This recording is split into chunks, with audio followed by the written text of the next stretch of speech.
We had announced today Swami Tathagatananji will be giving a talk, Sunday service. But what happened is he came up to the New York LaGuardia airport, and when he presented his papers, green card and the passport, the authorities there said, you need some more papers. And he was quite tired, and still on my request, on the request of the person who was accompanying him, he went to the Canadian visa office, but unfortunately that was already closed by 10:30 a.m. So he couldn't procure any papers, and to came the next day or the day after that was not possible for him because of his health. I have requested him if he could come after 1 month or 2 months so that we can find a proper time that suits both us and Swami Tathagatananji so that he can visit us again. We were looking for his presence very eagerly, and we hope he will come. If it happens, we'll announce that. So today the topic he was expected to give was suffering and enlightenment. After his coming was cancelled, then I thought, I can think about this thing, and it will not be as nice as what you would have spoken, but I also could jot some points. So the topic remains same, suffering and enlightenment. There is nothing much to say suffering. We all in life experience suffering so much that we know it. And we know how people go beyond suffering. Very few are found who really are untouched by any pain, any suffering, any misery. But there are people, and we call them holy men and women, enlightened persons. Somehow they slip this clutch of pain and suffering which catches hold of everyone in this world. There is suffering in life. There is no human being who has not undergone suffering. There are physical pain and mental suffering. What bothers us more is the mental suffering. Worries, suspicions, complaints, hatreds, these cause sufferings. It was Buddha who said very prominently that there is suffering. Though it has been said in the Gita also, that suffering is there. Anityam asukham lokam, Gita, Sri Krishna said, you have been born to this world, Arjuna, what to do? This world is asukha. There is no joy in this world, there is a lot of suffering in this world. This world is temporary. If there is little joy, that also is very temporary, it goes, and when it goes, what takes place is suffering. So there is suffering, Sri Krishna said, but Buddha said very emphatically, there is suffering. How he learned this, we know how he saw 4 stages or 4 scenes in his life when he was very happy. He was almost without suffering. He was kept in a very luxurious and very well-kept life by his father, King Suddhodana, inside the palace, that he doesn't see any suffering in the world. Because there was a horoscope has said that if he sees suffering, he can become a monk. So one day after having a wife, living a very luxurious life, being wedded to a beautiful princess, one day he went out with a charioteer to see his capital of his kingdom, Kapilavastu. So he saw 4 days, he saw 4 scenes. Old age, disease and death. 3 things. First he saw an old man and asked the charioteer, what is this? Why this man is walking in such a way? He says that it's walking straight and like other person. He says it is old age, Lord, and everyone undergoes this old age. So much of suffering, he cannot walk properly, he has to take help of staff and a stick. So much of suffering is there. The charioteer said, yes, everyone has to undergo old age if he lives longer. No one can escape old age if there is long life. So that's a great suffering. The next day he saw a diseased man suffering a lot. Is disease a lot of to everyone? He said, yes, almost everyone gets one disease or other, and people suffer. Third day there was death. People were crying. Oh, death is also a great suffering. So his mind was filled. How to get rid of suffering? He was not suffering himself. He was so soft-hearted, so much feeling for others that he wanted to find out a way. There must be, if there is suffering, if there is a way to go beyond suffering, I must seek it, I must find it. And next day he goes again, heart heavy with seeing so much of suffering in the world, in every stage of his life.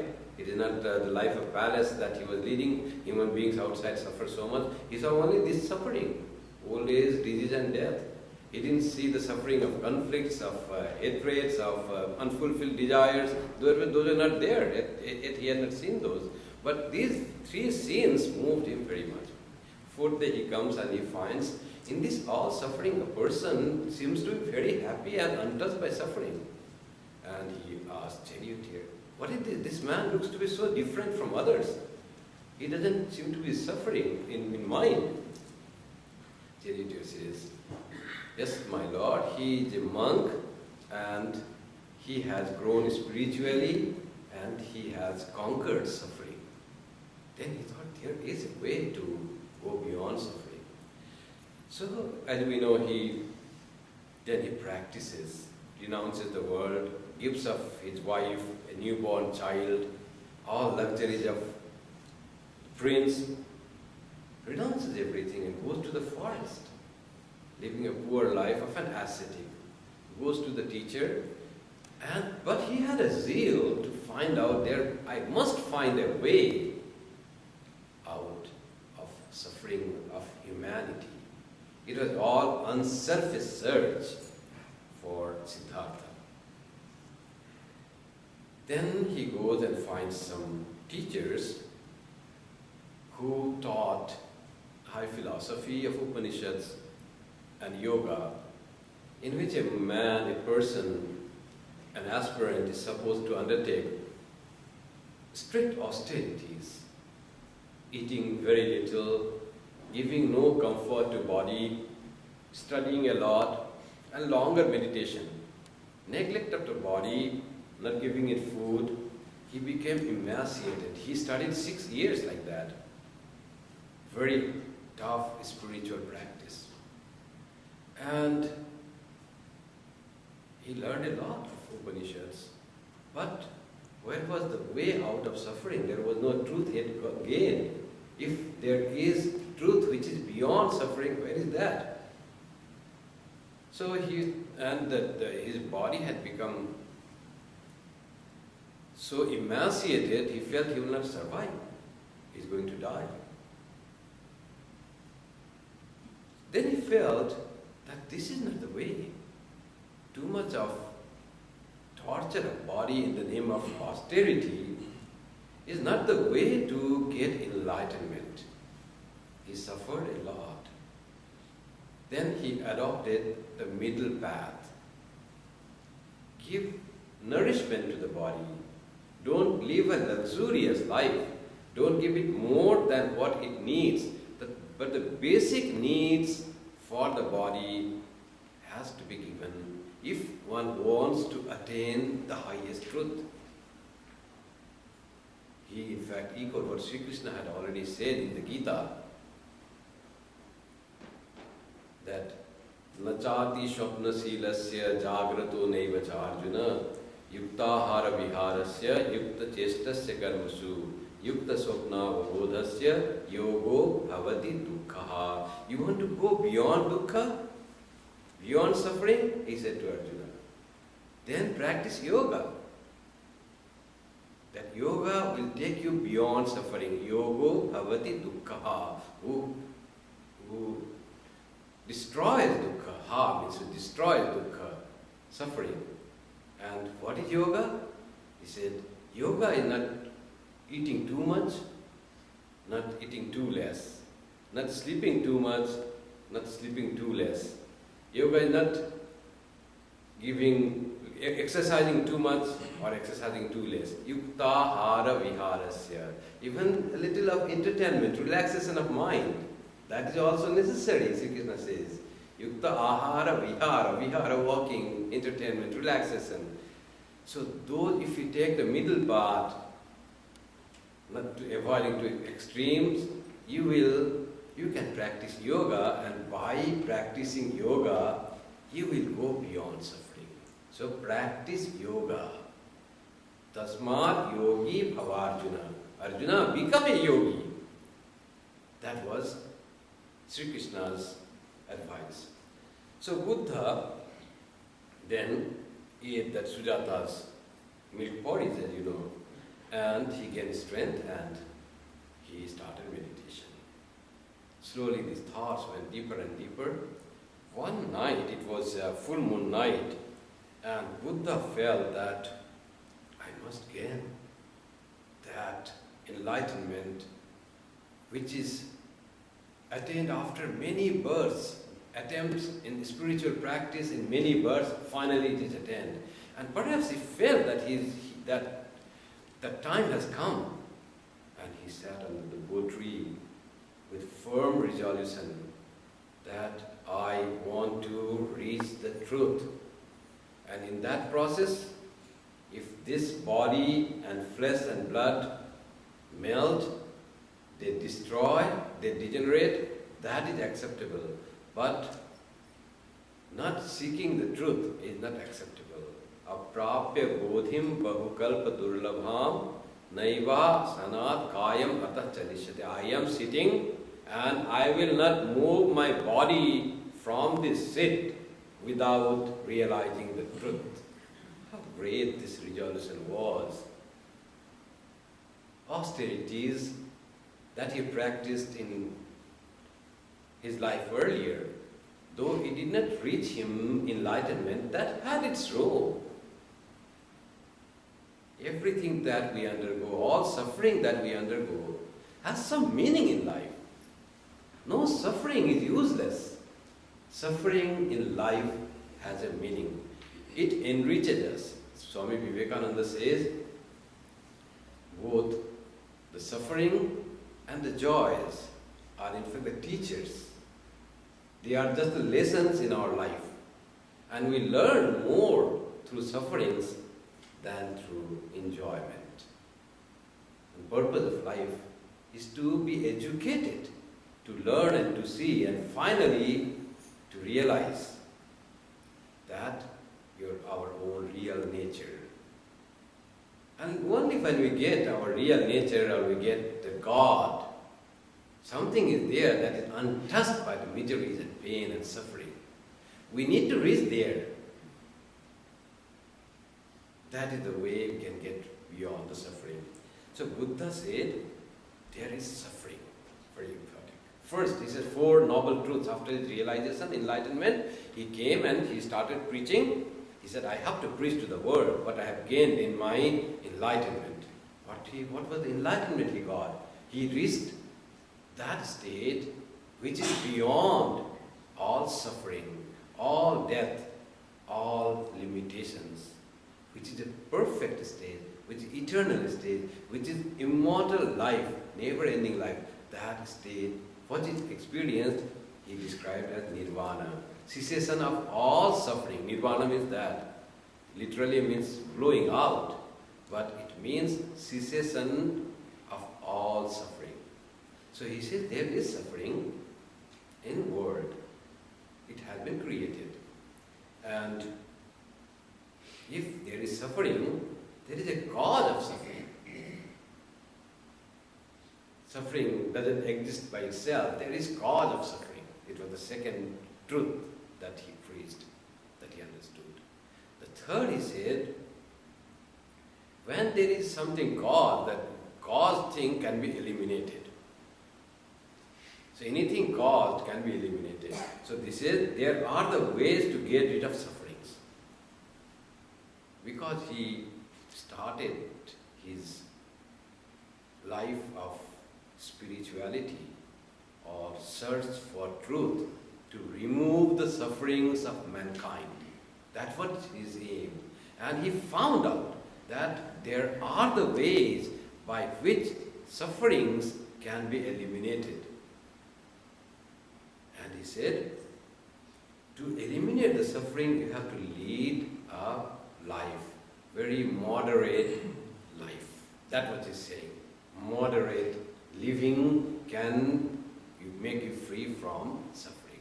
What type of that moderate and good living, he said? He said there are 8 different folds of paths, 8-fold path. If you practice that, you can go beyond suffering. Of course, to go beyond all sufferings for all time is attaining nirvana. For that, you have to lead a very nice life. Then he said, 8-fold path, he said, you should have understanding of, first you should have understanding of 4 noble truths. Do you believe that there is suffering? Most people don't even think of that there is suffering. Sri Krishna said, Janma mrityu jara vyadhi dukkha dosha anudarshanam. Try to see dukkha in janma, mrityu and jara vyadhi. People in general, they even don't try to see that there is suffering in being born and dying and pain and disease. Only one who can think, they can feel and see suffering in that. First try to see suffering in these things, that there is suffering. That is the first step. Then you will try to go beyond suffering. So he said, first right view, understand the 4 noble truths, that there is suffering and there is a way out of suffering. Right view. Then he said, right resolution. Firm determination to live the life according to the 8 noble paths. Can you live the life what I am going to teach you? That's what you have to do. Not prompted by your desires and whims and your promptings of your mind, which is impure, but can you lead a life that will take you beyond suffering, following 8-fold path? What are those life, he says, from the 3rd point. The 3rd important path of the 8-fold paths is samyak vak, right speech. First you have to start controlling mind here. Whatever you wish like saying, don't say. I felt something and just you spoke anything without any consideration how much that thing is going to hurt another person. In the name of saying truth, you just say, oh lame man, you are how you became lame? Sri Ramakrishna said, don't ever say that way to the lame person. He said, Sri Ramakrishna was also said that samyak vak in a very nice way. He said, if you see a lame person, don't say, how did you become lame? But say, what made you make this suffer trouble so much? So in a different language, ask that. Don't be very blunt in the name of speaking the truth. Don't injure others by speech. Samyak vak, right speech. And right speech also says, never lie. If you lie, you are inviting suffering. You are not saving yourselves from the suffering of the world by lying, but you are inviting suffering. Never lie. Never slander any other person by saying unkind words. And always speak pleasant and truthful words. First, control of speech is very important if you want to go beyond suffering for yourself. Inflicting suffering on others will come to you in manifold. When you give love to others, that love comes to you. The world is like an ego. Whatever you give, that you get return. In most cases it happens. Sometimes when it doesn't happen, you give love to someone, but you get in return, you don't get that much love, misunderstood. But that was meant to say you that world is unpredictable. It is a world of Maya. It may never happen. It may not always happen what you wish, but never give up doing good to others. One case might fail, but all other places it will be okay. So don't give up giving goodness to others, good thought to others, serving others. The fourth point he said, Samyak Kriya. Say, if you want to work, do the right work, right kind of work. And Buddha particularly said, don't take up the work which has to kill someone, injure someone. So abstain from killing. That was Buddha's teaching. Buddha never said ask persons to be vegetarians, but he asked people to refrain from killing. And also he said, stealing is impermissible. Don't steal. Drinking intoxicants, Buddha categorically said in his Samyak Kriya, you should not drink intoxicants, because when you drink intoxicants, your mind is taken away by those drinks and you cannot think rightly. So it pollutes your mind and you are not within yourself. That is the misuse of intoxicants, and you become a slave to the habit of drinking, and avoid adultery. They all come under Samyak Kriya or right conduct. Then he said, the sixth point is right effort, Samyak Vyayama. So right effort is banishing evil thoughts. First was speech, now comes thought. You don't speak ill, is something wrong to others, something injuring to others, but you harbor hatred for that person. You really don't like that person. That is also an obstacle to the path of going beyond suffering. So evil thoughts have to be eschewed and given up, removed, and entertain good thoughts, noble thoughts for everyone. So take care of your thoughts. Samyak Vyayama. It's not the Vyayama of the body, he didn't say, but Vyayama of thoughts, of mind. Keep mind fresh and good. Of course, we know how body and mind are interconnected. Swami Vivekananda often he advocated taking regular exercise, moderate exercise, as Sri Krishna said, yukta ahara viharasya, yukta chestasya karmasu, so that your mind is kept alert and fresh. Body and mind are connected. If you are lethargic, alas, then your mind tends to be not thinking well, it becomes also lethargic. So, body has to be kept fresh. Samyak Vyayama, though in Buddhist tradition it says about the right thoughts, we can take it as the right thoughts and keeping the thoughts fresh and also body fit. The seventh point is right mindfulness. Samyak Smriti. Here Buddha said constant remembrance of impermanence of the body and mind. So always remember that this body and mind are not permanent things. So if you take your body to be permanent, then the suffering will come because body has to undergo suffering. Of Janma, Mrityu, Jara, Vyadhi, those suffering body has to undergo. Nobody can escape birth and death. And also almost nobody escapes Vyadhi, and long-living person don't escape old age. So all this will come. So if you identify with the body which is impermanent, how can you go beyond suffering? You will suffer. So how can you go beyond suffering? Beyond suffering, understand what you really are. That Samyak Samadhi, practice of meditation until the mind is perfectly tranquil. Samyak Samadhi is right meditation. So, to do that, you have to avoid and understand the impermanence of the body and keep all dealings in the world with mind in full control. As I said, Gita said, Anityam Asukham Lokam.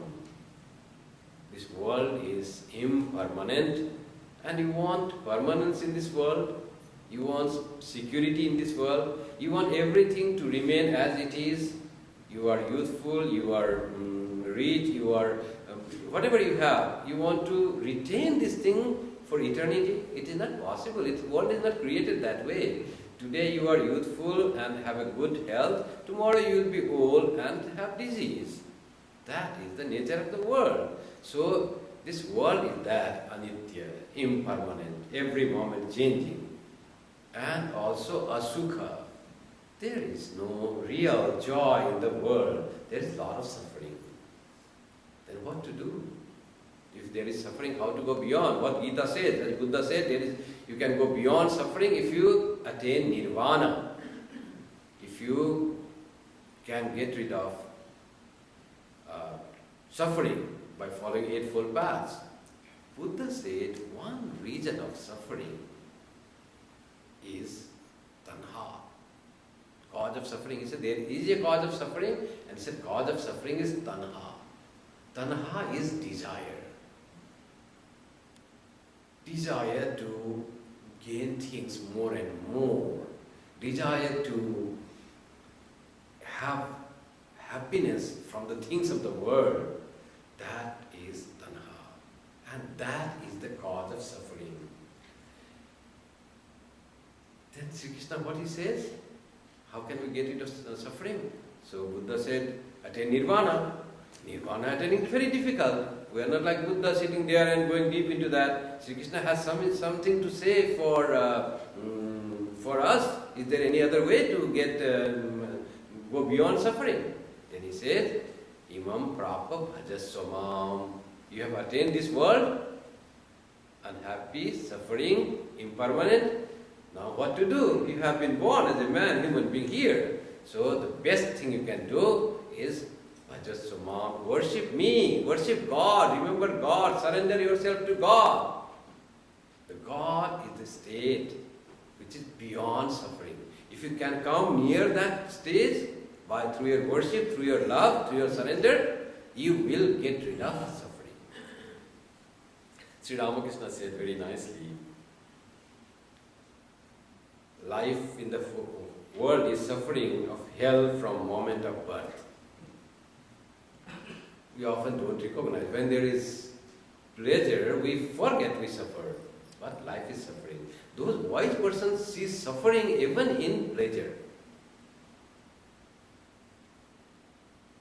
There is in the Gita that every enjoyment that we get from the contact of sense with the sense objects is in fact a prelude to suffering. Joy we get. It can be understood. As I say, a boy was eating ice cream, and it was a cone ice cream, and after some time, he ate for some time, enjoyed very much. After some time, he started crying. Why is crying? Is the ice cream there? Mother said, why are you crying? He says, Mother, it is getting smaller and smaller. Finishing, impermanent. Things of joy in the world that I have gained are impermanent, they slip away. They don't remain always. So that itself is a cause of suffering. Sri Ramakrishna said, egotism is the cause of all suffering. Now this is the reason of suffering. Tanha that Buddha says ultimately boils to egotism. What is egotism?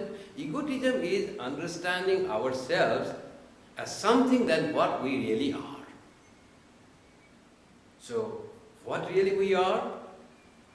We are Nitya, Sattva, Buddha, Mukta. We are eternal, we are all knowledge, we are free. That we are. Eternally free, eternally knowledge, eternally blissful. Nitya, Sattva, Buddha, Mukta. But what we think ourselves? When we forget that and we think ourselves as this body, having this age, this complexion, this look, son of this studied, this job, then it is all ego. And ego is the cause of suffering. When there is delusion of our real nature, there is suffering. In fact, Yoga Vedanta says there are 5 kinds of suffering. What are these 5 kinds? 5-fold sufferings. They come to the root of suffering. This is root is avidya. Avidya is ignorance. Ignorance is not knowing who am I. Whenever people went to Ramana Maharshi and they complained of suffering or some problem, the Ramana Maharshi used to say, try to understand who you are. That is the, if you could really understand your real nature, then you are freed from all suffering. So, first it says avidya. Then, with the ignorance of our real nature, comes ego. Asmita. Avidya, asmita. Twofold sufferings. When there is ego, then we separate ourselves from the whole universe. The infinite nature that we have, we are in reality the infinite. There is no two. That was our real nature. We forget that because of the avidya, ignorance, and comes asmita, I, identifying with the body and this mind, and separating myself from the whole world. Now I am this much, and the rest is not me. And now I start interacting with the world. Now comes third suffering, klesha. It is raga. You get attachment. Raga is not Bengali raga, not anger. It is attachment. With separating yourself from the world, you treat the world in two ways. Either you like something or you dislike something. That is general psychology. That's why this Yoga Vedanta says raga and dvesha. Dvesha is hatred, aversion to some person or something. Raga is attachment, attraction to somebody or something. So with that, I like this, I don't like that. This all is illusion. This liking this and disliking that is because of your ego, you think yourself as something, and because you are deluded yourself, you are deluded about other also. The others, your study about other person is also incorrect because of your ego. You are deluded. You think that person is good, that person is bad. This is all made by your mind because of your ignorance. You have to go beyond good and bad. If you reach that state of the knowledge of yourself, or reach God, or reach nirvana, there is no one bad. You don't get angry. People came to Buddha. Buddha was given a very tough time in his life. He went against the flow of the existing religious system. He went against the practices of Hinduism. So you can imagine when nowadays people say something of some holy book, it's very difficult for them to leave. Some say the holy book is something wrong or something changed, something. Then surviving is at stake. Buddha went against the practices of Hinduism, whole mass. He says Vedas are not right. Don't think about God. He never spoke about Vedas, which was the existing system. Went against the priestcraft, denounced sacrifice of animals, and how much he had to suffer. The whole society must have against him, and he stood alone. He had no God to pray, to go and pray, God give me strength, the people is suffering. He had no God, he didn't believe in God. But he was a realized soul, he knew the truth. And that strength of realization could survive him. And whenever people came and criticized him, he was no reaction, because he didn't find that person, there was no hatred against that person. There was no ego in Buddha. If there was ego, it was the ego of avatar, doing good to the whole humanity, not selective. Not that only the people of those who follow me will get nirvana. Not that. I want to preach this to everyone who listens, who comes to listen. And he was never disturbed whenever people criticized. One person came and abused Buddha. What you were doing, you were just destroying our society, and you were doing all this non-truth. And so many things that person said to Buddha. Buddha remained smiling. That man was surprised. What happened? I told so many abuse, heard so many abuse on Buddha, but Buddha has no aversion, no hatred.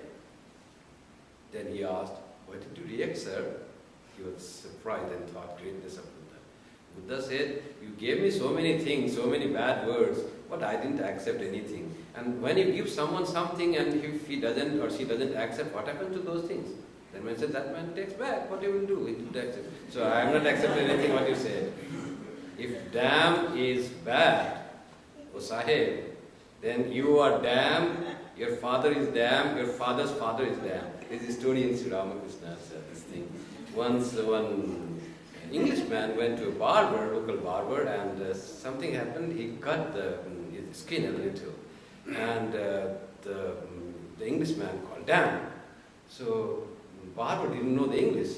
Then he put the knife down below and said, "Oh gentleman, what the damn means? What did you say this thing?" He said, don't worry, go ahead with your shaving." Then he said, "No, I want to know damn. If damn means good, then I am damn, my father is damn, my great-grandfather is damn, my 7 generations are damn. If damn means something bad, oh gentleman, no, you are damn, your father is damn, your great-grandfather is damn, not only damn, that is damn. You are extremely damn. So whatever it means, you have to take it. If you had said something good, okay, you accept. But if it's something bad, it is up to you, you have to accept that. That's what Buddha also said, and it is so nice. So the raga and dvesa, attachment and aversion, dividing the world into 2 groups, north hemisphere, northern hemisphere and southern hemisphere. The world is divided geographically. Psychologically, we divide the world because of this ego thing, ignorance of our real nature. We divide in the liking and disliking, raga and dvesa, attachment and aversion. So that is the cause of suffering. Attachment is also cause of suffering, as is the aversion. The 5th is avinivesha. That is important. That's trying to cling to this life. That is the suffering. So avidya, asmita, raga, dvesa, avinivesha, klesha. We are already out of time. So Sri Ramakrishna said that how this saying I, ego, how much this creates trouble. He gives the example of a calf which starts saying hamba, hamba. Hum means in Hindi called I. You see, because it says I, there's no end to its suffering. So when it grows up, it is yoked into plow the field, so much that he has to pull, or it goes around that the oil making machine. So much of suffering. And perhaps it is taken by some butcher and killed, suffering, because it has said hamba, that is it, I. Then after being killed, slaughtered, then also no end to suffering. So its bones are put somewhere, the entrails are made, and they are made into strings, and finally the entrail perhaps is pulled. After death also, it is so much of suffering is going on, all the torture of his body parts are going on, and finally its nerves or entrails are made into carding machine that loosens the cotton, and with the cotton they just jerk it, and it says tuhu, like that sound comes. Tuhu means in Hindi it means you. So from I started and he went to tuhu. When he said you, then after that it all suffering goes. So the root cause of suffering is I, and cessation of suffering is you. Never say I. Never say I did this. Lord, you did that. Never take any credit for yourself. Nahang, tuhu. Not I, but thou. That is what Sri Ramakrishna's story says. Always give credit to God for whatever you have achieved.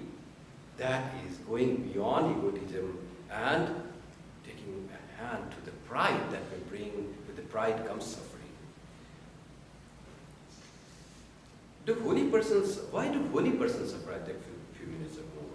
Do holy persons suffer? Yes, we have seen they suffer. They suffer more than even the worldly persons. And what is the reason they suffer? One reason it can be said that everyone has to suffer in the world. One who has taken to the life of spirituality is not different from a person in the world. So all has to suffer. That is how the world is made. So suffering, no one can escape suffering unless he attains God. That is one thing. The second point why a person who has taken to spirituality suffers is that by spirituality, getting his progress in spirituality, he is getting higher joys, fine joys. And how can he achieve something greater without paying more? Unless you pay through the suffering, you won't get more. So that will be partial thing. So you have to pay more in terms of suffering to achieve more happiness, peace and joy of spirituality. No escape from suffering even when you practice spirituality. Often it complaint comes, this is a good man, he is a devotee of God, he never does this, why he suffers, why he is having cancer, why he is having a heart attack. So that is there. Body has to suffer, that's how the body is made.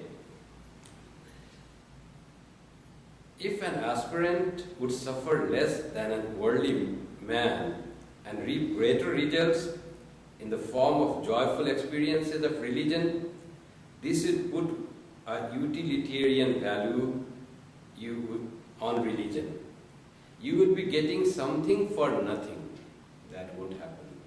You have turned, first, why we take to religion, why we take to spirituality? Not only to get peace, but the fundamental thing to turn to real spirituality really is, we are not satisfied with the world. We find that world will not give me what I want. The peace and joy is not there in the world. So, you have turned to religion because life without it was intolerable. You need God. Without God, life becomes intolerable. That is why you have to become God. The third is, pain is creative. A spiritual aspirant must expect to experience pain. In a sense, he must actually welcome it. Sahanam sarva dukkhanam apratikara purvakam. All sufferings you endure, as Shankaracharya says. You endure all suffering. That is titiksha. That is one essential quality of a spiritual aspirant. Apratikara purvakam. Without any thought of removing it. Without any disturbance in the mind. Just accept, welcome. Beautiful letter from Brother Lawrence to a nun. Just I want to read you. Nun was suffering and she wrote letter to Brother Lawrence. Now Brother Lawrence replies to him. You must have read Brother Lawrence, the practice of the presence of God from that 12th letter. My reverend and greatly honored mother, I do not pray that you may be delivered from your troubles, but I pray God earnestly that He would give you strength and patience to bear them as long as He pleases. Comfort yourself with Him who holds you fastened to the cross. He will lose you when He thinks fit. Happy those who suffer with Him. Accustom yourself to suffer in that manner and seek from Him the strength to endure as much and as long as He shall judge to be needful for you. They who love the world do not comprehend these truths, nor do I wonder at it, for they suffer as lovers of the world and not as lovers of Christ. They consider sickness as pain of nature and not as favor from God. And seeing it only in that light, they find nothing in it but grief and distress. But they who trust in sickness as coming from the hand of God, as the effect of His mercy and the means which He employs for their salvation, commonly find in it great sweetness and sensible consolation. I wish you could convince yourself that God is often nearer to us and more effectually present with us in sickness than in health. Rely upon no other physician, for according to my apprehension, He reserves your cure to Himself. Place all your trust in Him, and you will soon find the effects, which we often retard by putting greater confidence in physic than in God. Whatever remedies you make use of, they will prove beneficial only so far as He permits. When pains come from God, He alone can cure them. Often He sends diseases of the body to cure those of the soul. Comfort yourself with the sovereign physician both of soul and body. Surrender to God is in everything of Brother Lawrence, these things. So, the way to go beyond suffering is, as Sri Ramakrishna said, Naren suffered so much from, as was being read, how much he suffered from poverty, from lack of food, even food to have two meals. And Sri Ramakrishna met, and Naren suffered so much because he doesn't accept Kali, that he said. So Sri Ramakrishna said, accept Kali. That is, accept God. God is reality. Pray to Him and God will take care. If you deny God, you will suffer. Maybe you may not suffer from poverty, but denying God itself is a suffering. You may have riches, but if you have no God in your life, what the riches will be? Tata kim, that song is there. Guru rangi padme, manaschenna lagnam, tata kim. What is the use of all riches and honor and all that if you don't have love for Guru's lotus feet? If you don't have love for God, these all are useless because they won't give you satisfaction and the peace that you can have only in having God. Not only Narendranath, when he was in dire poverty, that Sri Ramakrishna said, you should accept Kali, the Mahamaya, the God who takes care of this universe. He even taught to Totapuri, his own teacher. Totapuri was a believer of ultimate reality. He didn't believe that Creator, this God, this thing, that's his Maya, he said. But he suffered one day bitter, very terrific stomach ache. And he wanted to finish his body, but he couldn't do. He came to Sri Ramakrishna, you see what happened? There was no water in Ganga for me to drown. What is this thing? Sri Ramakrishna says, you don't accept Mother, then this thing will happen. Go and pray to Mother. Then he goes to temple Mother Kali and accepts Maya. Maya is the Creator God, reality of the world as it is. And the world is real as created by God unless we reach that state or when we are conscious of this world. Till then this world is real. And accept that Mother who takes care of God. Pray to her whenever something is there. Swami Vivekananda used to say, whenever I am in good health and nice things, I say, I am Brahman, Aham Brahmasmi. Whenever I have a stomach ache, I say, Mother, save me, Mother, make me cure. Accept Mother. That's what Sri Ramakrishna says.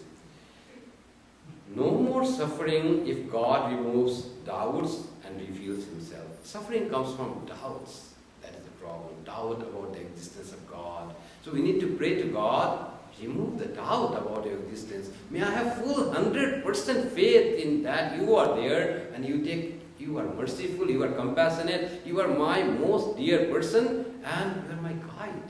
You are my instructor, you are the machine. You are the mechanic and I am the machine. I move as you make me move. May I have no doubt about that. Pray for that and you will go beyond suffering. Thou art the doer and I am thy servant. That Sri Krishna also said, Sarva dharman parityajya mamekam saranam vraja. Give up all duties, responsibilities, surrender yourself fully to me, then you will go beyond the suffering. Now the last thing I come. Do the people who realize God go beyond all suffering? They never experience suffering? They experience suffering. Holy Mother, didn't she suffer?